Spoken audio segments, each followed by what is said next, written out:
I think if I had listened,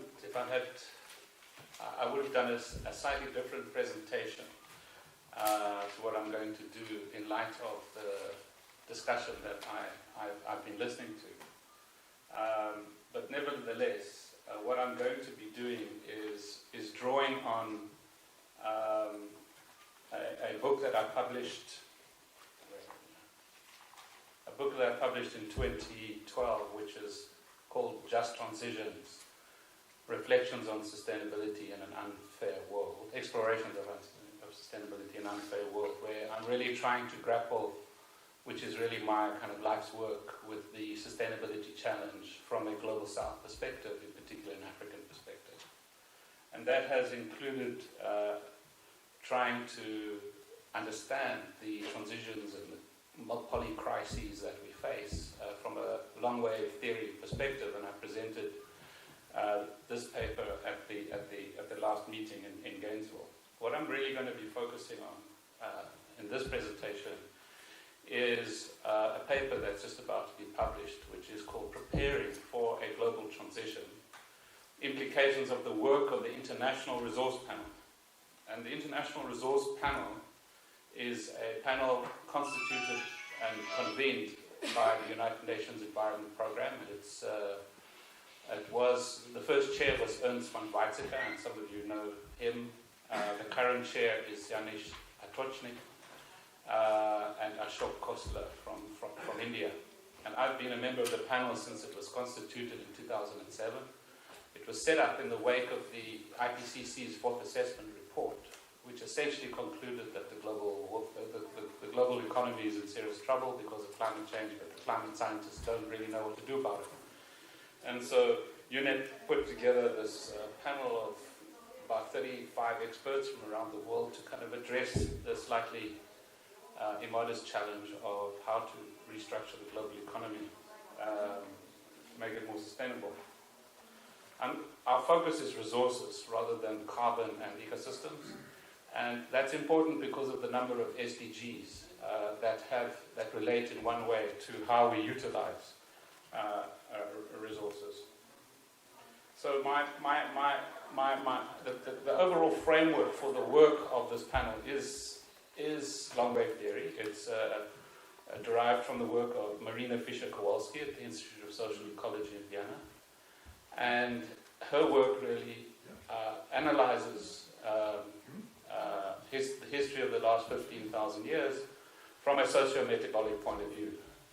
And the point of departure being that during the period of hunter-gatherers, up until about 100,000 years ago, we were dependent on those resources. After the ending of the last ice age, then we had the agricultural revolution where we became dependent on a different set of resources.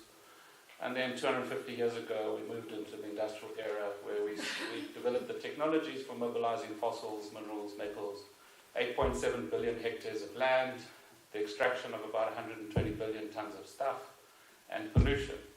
So if metabolic transitions have taken place before, the obvious question is, well, maybe it can happen again. And what is the sustainability transition? It's going to have to be less fossil fuels, less pollution, less materials, i.e. more resource efficiency, and the mobilization of a whole pile of stuff we don't currently use, which is renewable. So to build the case, the International Resource Panel has mounted quite an extraordinary global research program, really built around this concept of decoupling. Decoupling the rate of resource use from the rate of economic growth, which is really a kind of soft landing for ways of thinking about post-growth, but reconciling that with the fact that growth will still be required in certain parts of the world, given that you have to address poverty.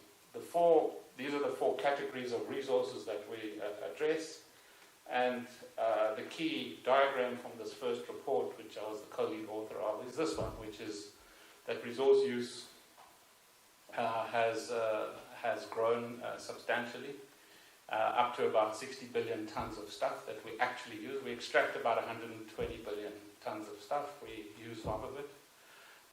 So resource use since 1900 has grown by a factor of 8, but GDP has grown faster. So there's already a spontaneous decoupling between growth and resource use. If the sustainability transition can be boiled down to its absolute basics, it would be how this curve, this upward curve of resource use levels out and starts to go down up to a certain point.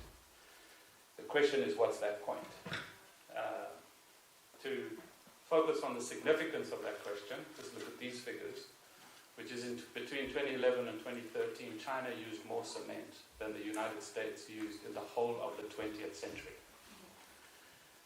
For a similar period, for a similar time period, 5 years actually, between I think it's 2009 and 2013, China used more steel than the United States used in the whole of the 20th century. Given that China still has got a couple of 100 million of people still to go in terms of urbanization, India maybe 600 million, Africa 800 million, it's an obvious question. Where's the cement going to come from? Where's the steel going to come from? And where are the flows going to come from? Water, energy, etc., etc. So these are important questions, and interestingly enough, not really adequately addressed. We have a huge body of science around carbon and ecosystem services, but not enough around resources. And really that's what the panel is looking at. From an economic point of view, what's interesting is that as resource use has gone up, the prices have come down over the 100-year period, 1900 to 2000. And that started to change. As you know, from about 2002, prices started to go up. They spiked around the beginning of the economic crisis, dropped down, picked up again, and now they're leveling out and dropping down. But those people who watch the super cycles of resources are predicting a long-term super cycle. So this is not necessarily the end of the super cycle, as some people argue. So this really raises the core, establishes the basis for the core concept, which is decoupling. Decoupling, if you still need economic growth, which in some places you don't, from rising resources. Like everybody else, we did some scenarios. This is just a summary. The baseline is 60 billion tons, which is the bar on the left. And that means that at the population in 2000, roughly 8 tons per capita of consumption. If we said to the OECD world, freeze your current levels of consumption, in other words, level off and let the rest of the world catch up, we'd need 160 billion tons. Can you say that again? That's important. If we said to, like it says, freeze and catch up, the second column, so freeze, say to the OECD, freeze, and the rest of the world catches up, and we average out at consumption levels equal to the average European, which is 16 tons per capita. That's what the average European currently consumes. Then we would need, so in other words, if the convergence point is 16 tons, then we would need 160 billion tons of stuff by 2050 without poverty. If we said to the OECD countries, no, reduce by a factor of 2, let's make the convergent point 8 tons per capita for everybody without poverty, and the rest of the world catches up to 8 tons, then we will be lucky to get to 70 billion tons, so slightly more than currently. So in other words, quite a sustainable reach, if you like, is still quite, from a resource consumption point of view, at 9.5 billion people is similar to today. But if we run the world according to the science we all agree to, which is the IPCC report, 2 tons per capita in terms of carbon, then that translates into 6 tons per capita of resources. And so 6 tons per capita world is a drastic reduction. The average American is on 25 to 30 tons, the average European at 16 tons, the average South African is at 10 tons. So 6 tons is a revolution in resource use. And really that's what the work of the resource panel is trying to address. We've done a lot of work on decoupling. What are the precedents for decoupling? We've looked at nexus issues like cities, which I coordinate all the cities' work, food, trade, and green energy, the sustainability of green energy. We've looked at particular resources like metals and land and water. And I'm going to just take you through just flashes of some of this work. So one of the first reports which looked at the environmental impacts of consumption and production using life cycle analysis showed that the major contributors to greenhouse gases are forestry, energy supply, transport, and industry in relatively even proportions, which is fairly well known. But what is not always well known is that there are three consumption categories that are largely responsible for 60-70% of all resource consumption, which is food, housing, and transport. So basically those are the big ones. All the rest are kind of extras. Now, if you look at decoupling, what do we mean? There's, from an economic point of view, you can decouple through maturation, which is the graph that I showed you. You can decouple through burden shifting. Basically, you move your problems to elsewhere in the world. So, Europe gets cleaner, but where the dirty industries are somewhere else. Okay? And decoupling by intention, which is basically intentionally improving resource productivity. So there are examples of how to do this. Which I don't have time to go through them. Energy and water demand in developed countries, reducing, making resource efficiency possible in developing countries. The annual resource savings has been calculated by McKinsey to be very high. I don't have time to go into the details, but the key instrument is resource tax. How do you gradually increase the prices of resources? Because that's the key driver of resource efficiency. We looked at the sustainability of green energy in this report and compared all the major power sources. I don't have time to go into this in depth, but we compared them to wind, PV, CSP, hydro, and geothermal. And all of those bring down your CO2 emissions from around 800 for coal to 50 CO2 equivalents per kilowatt hour. Combined gas cycle technology around 500-600. CCS doesn't make a big difference, 200 to 300 grams per kilowatt hour reductions. And pollution impacts for renewable energy, in other words CO2 reductions, are 90% less. So that's all good news. But what's not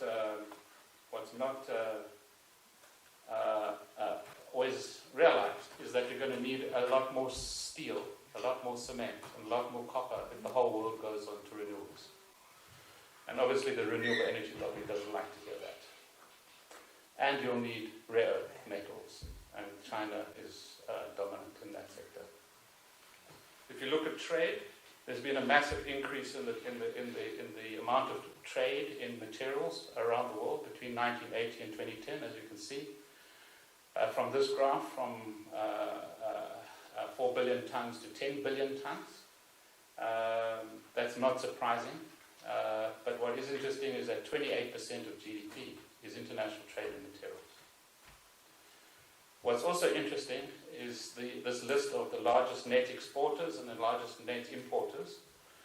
And what's interesting about this list is that there's a declining number of countries that are net exporters of resources, and a rising number of countries that are net importers of resources. Followed to its logical conclusion, you get into some potential resource conflicts. The key trends in global trade in materials is that developed countries like the EU are adopting a resource efficiency strategy, and other countries are adopting resource nationalism policies. In Africa, resource nationalism is a big slogan. And as I said, there are less and less countries that are net exporters. And the old division between North and South, i.e. the South as the raw material suppliers and the North as the buyers, is falling away, with countries like Canada and Australia becoming big players. Look at metals. We've done a lot of work on metals. I don't want to bore you with the details of these titles. Just to remind us, just taking gold as an example, taking this list of materials as just examples: copper, gold, lead, nickel, etc., as you can see on the top left. The overall demand and production of these metals has grown remarkably fast over the last 100 years, but massively escalating from the 1960s onwards. Up until the 1950s, the global economy was based on renewables, biomass. Since the 1960s, that's changed. And this is reflected in this table. But if you look at the world of metals through the lens of the elemental table, here's a picture of the metals we used to depend on in the 1980s, and then the 1990s, and then the 2000s. And you can see that's the electronic revolution, the digital revolution reflected in the metals we are now dependent on. 45 elements is what the global economy is now dependent on. The quality of ores, however, is on the decline. This is just a picture for gold, but all the other resources, including oil, the quality of natural deposits is going down, and that must be regarded as a key underlying driver of rising resource prices. The impacts are pretty clear. 7 to 8% of global energy is used for metals production. Declining ore qualities means that you need 3 times more energy to take out a kilogram of stuff than you did a century ago. The implications for development: average consumption of aluminium in 2000-2006 was 80 kilograms per capita, but the range is 350 to 35. So if you're talking about developing countries developing, and you want to take them to even 100, that's more than doubling the current averages in developed countries. Same with copper. 35 to 55 is the global average, but in developed countries it's 150 to 300, and in developing countries 30 to 40. Same with iron. So when we talk glibly about resource growth as a key element of development, these are the real numbers underneath. And when we talk, therefore, about reinventing development and how to make it more resource efficient, and convergent points at around 16 tons or 8 tons, that has major implications for our understanding. We looked at the whole question of what proportion, what metals are recycled. And if you look at the dark blocks here, those are all metals that are not recycled, basically less than 5%. So recycling of metals is not going to happen by separating the compounds out. You have to design for disassembly, and that's a radical shift in the whole design industry. If we look at land issues, we're at 13 billion hectares of ice-free land. We use 8.7. 1.5 billion is cultivated, and half the arable land is in 3 countries: Brazil, China, and India, in the developing world. So what we did is look at the rising demand for food in relation to land, and one of the things we noticed is the significance of soil degradation. You can see it's reflected in the fact that you have rising amount of fertilizer use without necessarily an increase in productivity. So when we put all these numbers together and we look at the various estimates, we estimate that just for ordinary agricultural production, we probably need an extra 123 million hectares of land at least, and a maximum of 500. Remember what I told you, I said 1.5 billion is what we use, so 500 is a hell of a lot of land. But if we have to compensate for the spread of cities and for soil degradation, we're probably looking at between 300 and 850 billion hectares of land. This is basically impossible. The maximum available of additional land, if you eat up some of the savannas in Latin America and some of the forestry and land in Africa, etc., which you don't want to do, you'll be lucky if you get to 120 million hectares. So things have to change. We have to halt expansion of global cropland. We have to restore degraded soils. We have to reduce the demand for meat and dairy products. We have to halve the demand for global biofuels. In fact, in my view, eliminate it. Limit demand for non-food biomass and prevent expansion of cities into productive agricultural land. This means all of this means basically going against very, very powerful logics in the global economy. As far as water is concerned, big projected increases between 2005 and 2030. There's the list. The number of water-stressed areas is going up, including the number of dead zones. And I don't have time to dwell on this now, but the solutions do lie in reducing losses, radical water efficiency, reconfigure entirely the way we use water in cities. I do a lot of work on that. Decentralization of the water system. So to come back to the metabolic cycles, and just to remind you of the core argument, if we want to shift from this package of resources, which is what I've just described to you, to this, which is what actually, in numbers, what sustainability that we will talk about looks like, then we are talking about some very fundamental changes in the way in which the global economy works. From a global resource perspective point of view, decoupling will be necessary. Intentional, radical decoupling, both in developed and developing country contexts. States will have to play an important role, and resource taxes might be the most important instrument. Decoupling implies a radical shift in global economic power, given the vested interests in the value chains underpinning all the resource use patterns that I've just demonstrated are unviable. And the implications for a new economic theory is that we cannot leave nature out. Social justice, human-centered development will not make sense if the planet that we're on falls to pieces. We cannot blow the fuses of the planet in search of human-centered development. That's not sustainability. We have to rethink GDP. It's useful for certain things, very unuseful for other things. Sufficiency, happiness, call it what you want. Those things are starting to emerge. And we're going to have to redefine the role of the state in governance.